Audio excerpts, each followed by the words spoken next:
Hi kids! Welcome to Teacher Beth Class TV. Hele!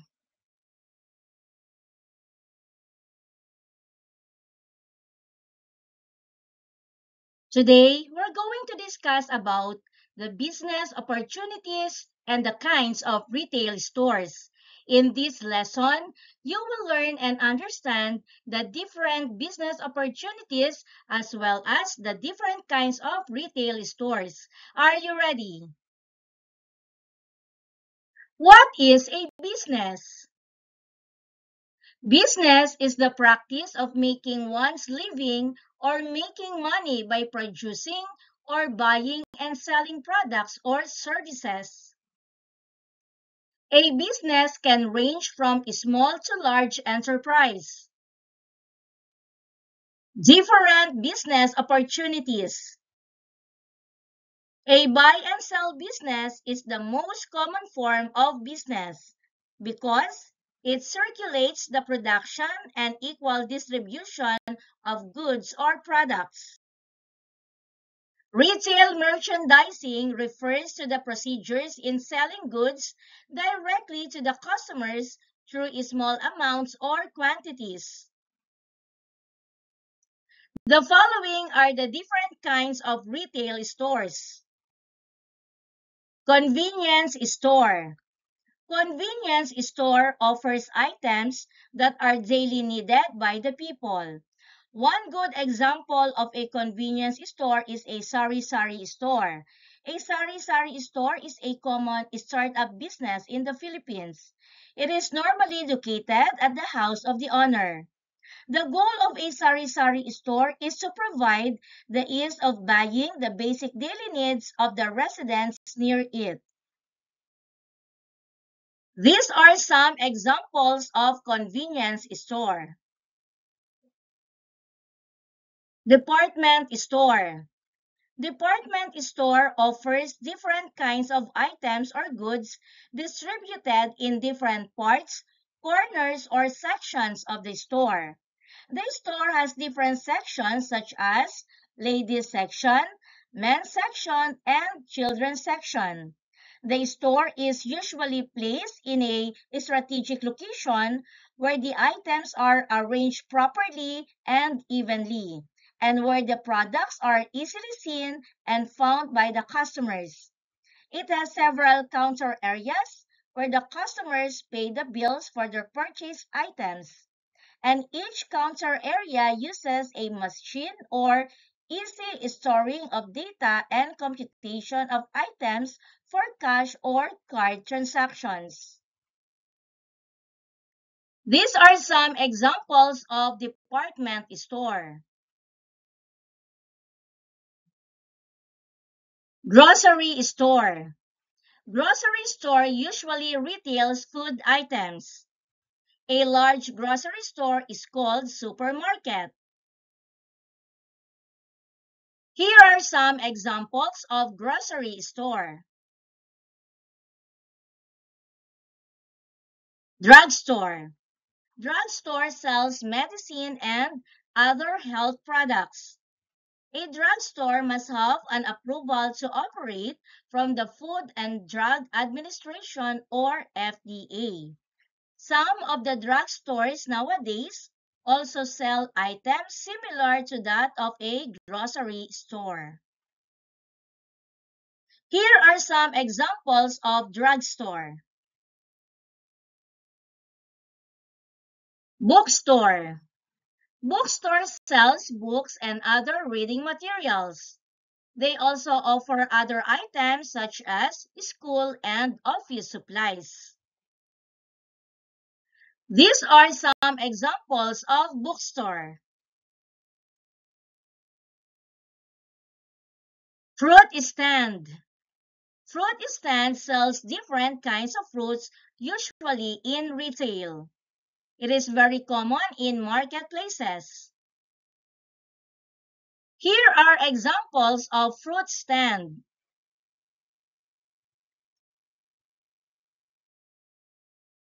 Hardware store. Hardware store sells materials for the construction of buildings, houses, furniture, and others. Some of the items being sold here are nails, screws, paints, cement, woods, and tools. Majority of the hardware stores offer deliveries of supplies for the convenience of the customers.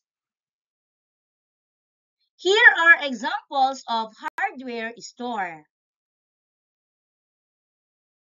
And these are the kinds of retail stores: convenience store, department store, grocery store, drugstore, bookstore, fruit stand, and hardware store.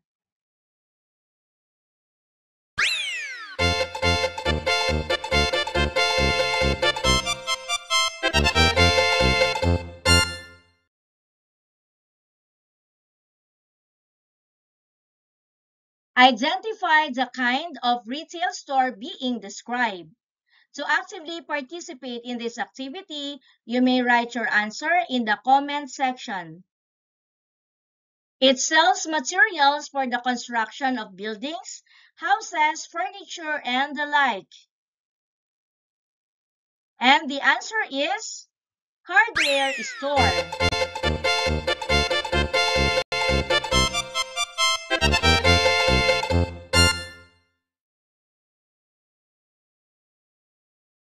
It is normally located at the house of the owner. And the answer is sari-sari store.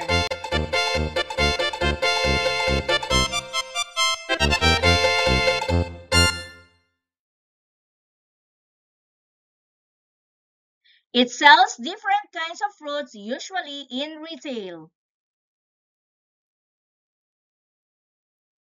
The correct answer is fruit stand.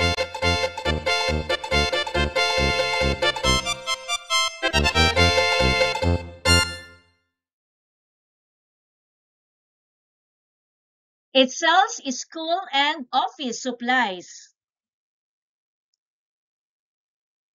The answer is bookstore.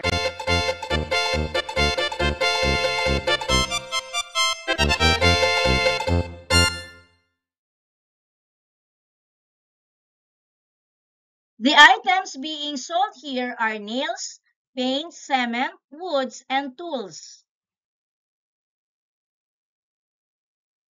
And this is a hardware store.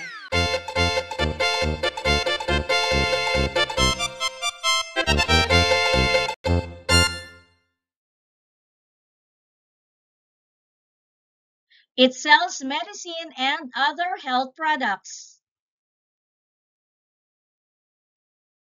And this is a drugstore.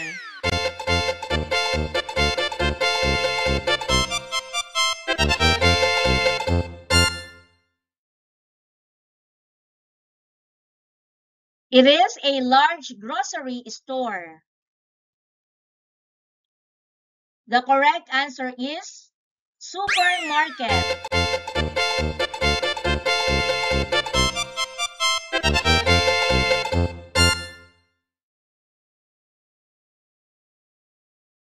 The owner of this store is called a grocer. And the answer is grocery store.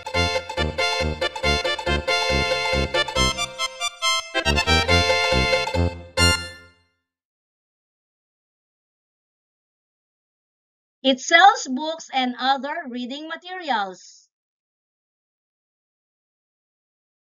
And this is a bookstore.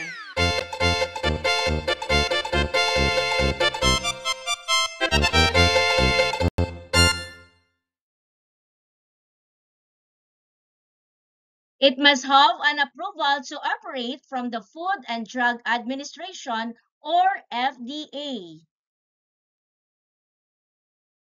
And the answer is drugstore.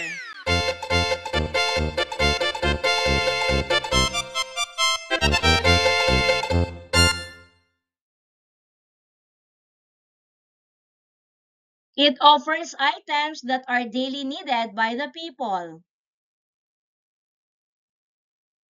The answer is convenience store.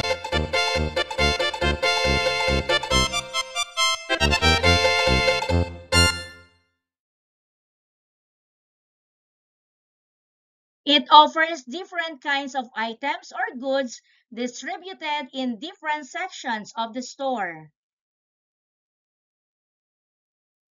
And the answer is department store.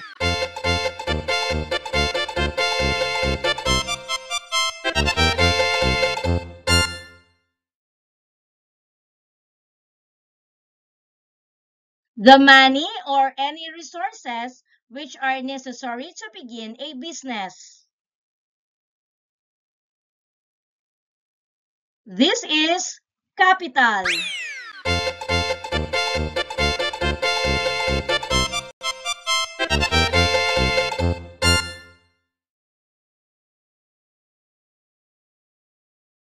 This is the common form of business because it circulates the production and distribution of goods or products.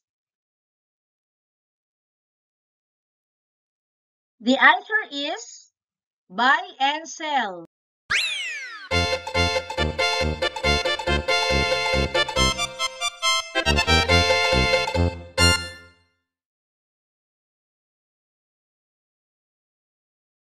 This refers to the procedures in selling goods directly to the customers through small amounts or quantities.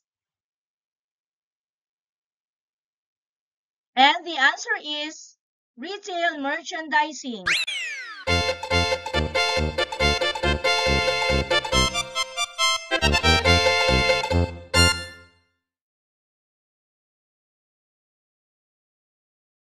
It is the practice of making one's living or making money by producing or buying and selling products or services.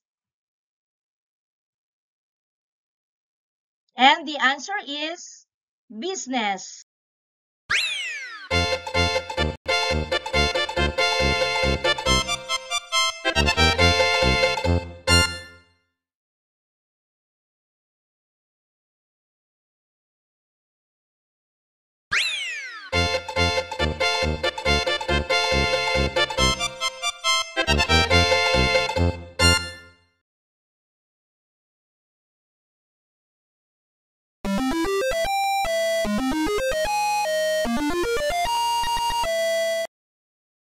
Thank you for joining me. Let's learn, play, and grow together. Teacher Beth Class TV. Subscribe, like, and share. Thank you.